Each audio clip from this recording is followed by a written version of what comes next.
Hi, I'm Missy with On William Street, and welcome back to day 3 of our second Kids Can Quilt series. For this series, we are making a rag quilt.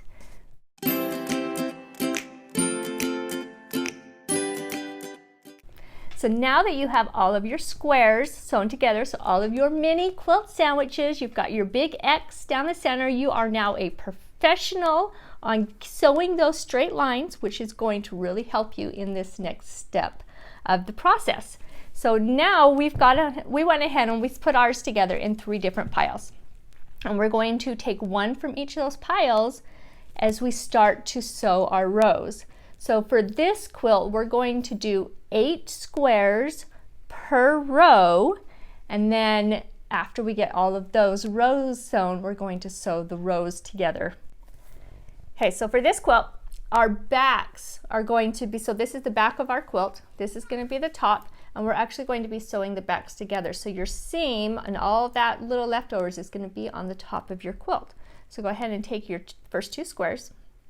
You're going to match them up, and I like to use some pins just to keep things in place. If that's helpful for you, if you don't need it, you don't absolutely have to have them, but sometimes it just helps keep things in place. And then what we're going to do is we're going to go over to the sewing machine, and we're going to sew a 1/4 inch seam all the way down.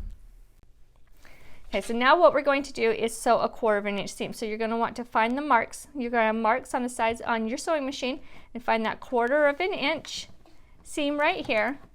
And that's where you want to line your fabric up right along that 1/4 inch line, and then we'll go ahead and sew this seam.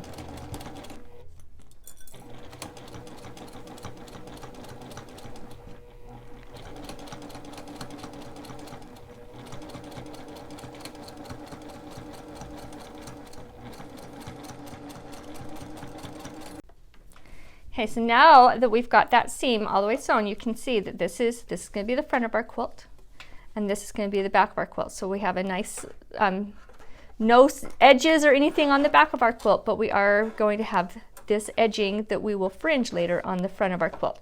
So go ahead and grab your next square, and we're going to sew the whole row. Remember, 8 squares per row for this quilt, and we're going to end up with 10 rows total.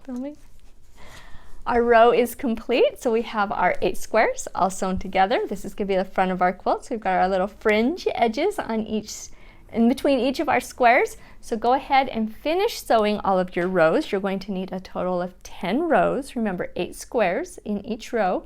And then tomorrow we will come back and we will sew our rows together.